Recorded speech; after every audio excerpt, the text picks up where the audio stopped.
بہت سنگین صورتحال ہے جب گناہ گناہ نہ رہے، نظروں میں گناہ گناہ نہ رہے، جب نافرمانی نظروں میں نافرمانی نہ رہے، جب اللہ کی بغاوت نظروں میں اللہ کی بغاوت نہ رہے، بے حیائی فحاشی جب گندگی نہ رہے، جب نظروں میں اس کی برائی ختم ہو جائے، یہ اتنی سنگین حالت ہے جس کی نحوست سے ایمان سلب ہو جاتا۔ یہ وہ ظلمت ہے، یہ وہ اندھیرا ہے جس کی آگاہی اللہ کے نبی صلی اللہ علیہ وسلم نے بتلائی۔ یصبح الرجل مؤمنا ویمسی کافرا، آدمی صبح ایمان کی حالت میں کرے گا اور شام کفر کی حالت میں کرے گا۔ ان گناہوں کی ظلمت نے اس کا دل و دماغ ایسا مس کر دیا ہے، کیا کہا ہے، کیا بولا ہے، کیسی سنت کی توہین کی ہے، کیسے شاعر اللہ کی بے حرمتی کی ہے، کیا دین کے بارے میں رائے زنی کی ہے، ایمان اندر سے نکل گیا۔ اسے اندازہ ہی نہیں ہوا کیا کہا ہے، اسے اندازہ ہی نہیں ہوا کیا کہا ہے۔ یصبح الرجل مؤمنا ویمسی کافرا، ایمان کی حالت میں صبح ہے شام کوئی نہیں۔ تو رسول اللہ صلی اللہ علیہ وسلم فرمانے لگے جلدی جلدی دل کی دنیا نیکیوں سے روشن کر لو، اپنے دائیں بائیں نیکیوں کی باڑ لگا لو تاکہ ایمان محفوظ رہے،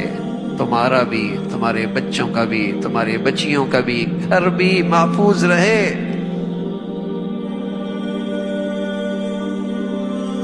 اگر یہ نیکیوں کا باڑ نہ لگایا اور کسی لادین کی صحبت میرے بچے اور بچی کو مل گئی،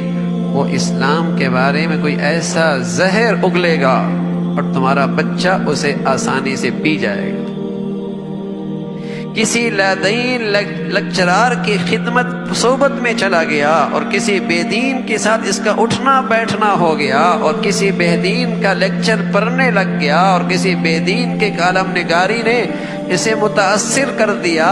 یہ زہر بھی پی لے گا بے دینی اور لادینی کا، اور اسے پتہ بھی کوئی نہیں لگے گا، اسے پتہ ہی کوئی نہیں لگے گا۔ ہاں، اگر اس بچے کو نیکی کے نور سے منور کر دیا تو اندر کا ضمیر بیدار رہے گا، دل کی دنیا بیدار رہے گی، فوراً بے دینی کا احساس ہو جائے گا۔ رسول اللہ صلی اللہ علیہ وسلم فرمایا کرتے تھے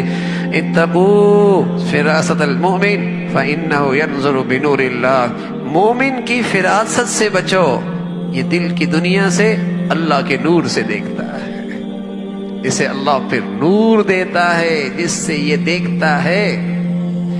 باطل، بے دینی، گناہ کتنا ہی خوبصورت پردے میں کیوں نہ آئے، کتنا ہی اچھی شکل میں بن کے کیوں نہ آئے، لیکن یہ نور بتاتا یہ بے دینی ہے، یہ گناہ ہے، یہ اللہ کی نافرمانی ہے، یہ دین کی بے ادبی ہے۔ جس عنوان سے بھی بے دینی آئے گا ایمان والا پہچان لیتا ہے۔ اتقوا فراست المؤمن فإنه ينظر بنور اللہ۔ لیکن میرے عزیزو، اس کے لیے نیکیوں سے اپنے دل کی دنیا کو روشن کرنا ہوگا۔ جب ہم اپنے بچوں کو ان ماحولوں میں بھیجتے ہیں تو یہ ہتھیار بھی دے کے بھیجیں، یہ نیکیوں کا نور کا ہتھیار، یہ روشنی، یہ ٹارچ بھی دے کے بھیجیں،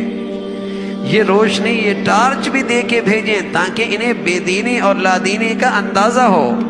اور یوں ہی اگر خطرے میں ڈال دیا اور کسی سے یہ متاثر ہو گیا اور کل آپ کے سامنے کہنے لگا کہ مجھے سمجھ میں نہیں آیا اللہ ہے کہاں، نظر جو نہیں آتا، کہیں ایسا نہ ہو کوئی ایسا ہی بات الیاذ باللہ کہہ دے ہاں کہ ہم تکلیف میں ہیں، بیماری میں ہیں، اللہ ہماری سنتا کیوں نہیں۔ ایسے بے دینی کے جملے اسی وقت نکلتے ہیں جب دل کی دنیا مردہ ہونے لگتی ہے۔ یہ شکوے، یہ شکایت، یہ اللہ سے مایوسی کی کلمات، اور پھر اگر یہ بے دینی آ گئی، خدا نہ خواستہ یہ بے دینی آ گئی کہ آج کے دور میں اسلامی زندگی میرے مسائل کا حل نہیں ہے، اگر یہ بے دینی آ گئی تو سمجھو سوچ اور فکر کا وہ مسلمان رہا ہی نہیں۔ مسلمان تو وہ ہوتا ہے جس کا عقیدہ اور نظریہ یہ ہے کہ میری دنیا اور آخرت کے جتنے مسائل ہیں ان مسائل کا واحد حل اسلامی زندگی ہے، چاہے وہ انفرادی ہے، چاہے وہ اجتماعی ہے، چاہے وہ قومی ہے، چاہے وہ بین الاقوامی مسائل ہیں۔ ہمارے مسائل کا حل صرف اسلامی زندگی کے اندر ہے، صرف ہمارا نہیں، ساری انسانیت کی فلاح کا واحد نسخہ اللہ کے حبیب کی مبارک زندگی۔ اور اگر یہ خیال بن گیا، یہ سوچ بن گئی، یہ نظریہ ہو گیا کہ آج کا دور میں، آج کی اس ترقی یافتہ مشینری دور میں، سیارے اور راکٹوں کے اس دور میں اسلام ساتھ نہیں دے سکتا، یہی تو لادینی ہے۔